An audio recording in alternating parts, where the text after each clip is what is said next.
ಈಗ ಸೋಮಣ್ಣ ಅವರು ಕೇಂದ್ರ ಸಚಿವರು, ಬೊಮ್ಮಾಯಿ ಅವರು ಸಂಸದರು, ವಿರೋಧ ಪಕ್ಷದ ನಾಯಕರು ಯಾರು? ಅವ್ರು ತಾನೇ ಮಾಡಬೇಕು. ಅವರು ಕೊಟ್ಟರೆ ಸ್ಥಾನ ಎಂಥದ್ದು? ನಮ್ಮ ಎಲ್ಲ ಶಾಸಕರನ್ನು ರಕ್ಷಣೆ ಮಾಡೋದು ಅವ್ರ ಕರ್ತವ್ಯ. ಅಶೋಕ್ ಅವ್ರ ಕಾರ್ಯವೈಖರಿ ಬಗ್ಗೆ ಆಕ್ಷೇಪಣೆ ಮಾಡ್ತಾ ಇಲ್ಲ. ಅಶೋಕ್ ಅವರು ಒಟ್ಟಾಗಿ ತಗೊಂಡೋವಂಥ ಕೆಲಸ ಮಾಡಬೇಕು ಅಂತ ಹೇಳ್ತಾ ಇದ್ದಾರೆ. ಅದು ಮೊದಲು ಮುಖ್ಯ. ಆದ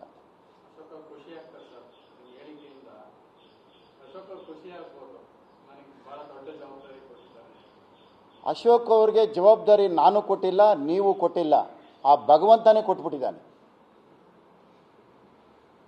ಯಾರೂ ಕೊಟ್ಟಿಲ್ಲ. ಭಗವಂತ ಅಶೋಕ್ ಅವರು ಕೊಟ್ಟಂತ ವರ ಹಂಗಿದೆ.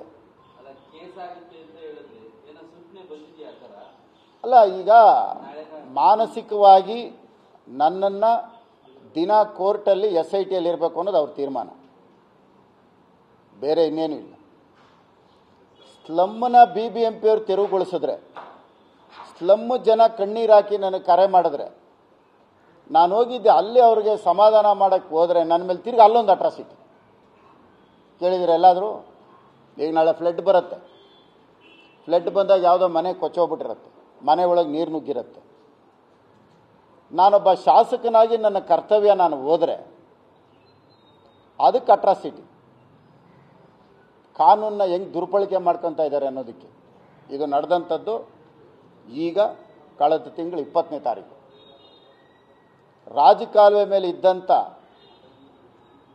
ಒಂದು ಸಣ್ಣ ಸಣ್ಣ ಮನೆಗಳು BBMP ಹೈಕೋರ್ಟ್ ಆದೇಶದ ಮೇಲೆಗೆ ತೆರವುಗೊಳಿಸಿದೆ. ನನಗೇನು ಸಂಬಂಧ? ಅದು ನನ್ನ ಕರ್ತವ್ಯ. ಅವ್ರಿಗೆ ಹೋಗಿದ್ದೆ, ಒಂದು ಸಮಾಧಾನ ಮಾಡಿ ಒಂದಷ್ಟು ಏನೋ ಒಂದು ವಾರ ಟೈಮ್ ಕೊಡ್ರಿ ಅಂತ ಕೇಳೋಕೆ ಹೋಗಿದ್ದೆ. ನೇರವಾಗಿ ನನ್ನನ್ನೇ ಅದರಲ್ಲಿ ಮಾಜಿ ಸಂಸದರು ಬಂದು ಧರಣಿ ಮಾಡ್ತಾರೆ. ಸಂಸದರ ಜೊತೆಯಲ್ಲಿ ನನ್ನ ಮೇಲೆ ಚುನಾವಣೆಯಲ್ಲಿ ಸೋತಂಥ ಹೆಣ್ಣುಮಗಳು ಬಂದು ಧರಣಿ ಮಾಡ್ತಾರೆ ಜೊತೆಯಲ್ಲಿ. ಇದು ಸಾಲದು ಅಂತ ಅವರಪ್ಪನೂ ಬಂದು ಧರಣಿ ಮಾಡೋದು ನನ್ನ ಮೇಲೆ. ನನ್ನ ದುರಾದೃಷ್ಟ ನೋಡಿ ಹೆಂಗಿದೆ. 224 ಕ್ಷೇತ್ರದಲ್ಲಿ ಯಾರಿಗೂ ಇಲ್ದಿರೋ ಕಷ್ಟ ನನಗೆ ಬಂದೈತೆ.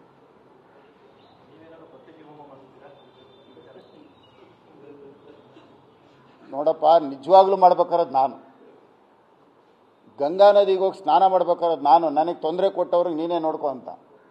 ಪ್ರತ್ಯಾಂಗಿನಿ ದೇವಸ್ಥಾನಕ್ಕೆ ಹೋಗಿ ನನ್ನ ಮೇಲೆ ರೇಪ್ ಕೇಸ್ ಕೊಟ್ಟವ್ರು ನೀನೇ ನೋಡ್ಕೋತಾಯಿ ಅಂತ ನಾನು ಹೇಳಬೇಕು. ನಾನು ಮಾಡ್ಬೇಕಾರೋ ಕೆಲಸ. ಆದರೆ ಹೋಗಿರೋದು ನನ್ನ ಮೇಲೆ ನಿನಗಲ್ಲ. ನಾನು ಭಾಳ ಚಿಕ್ಕವನು, ಆದರೆ ಹೋಗಿರೋದು ನನಗೋಸ್ಕರ ಅಲ್ಲ.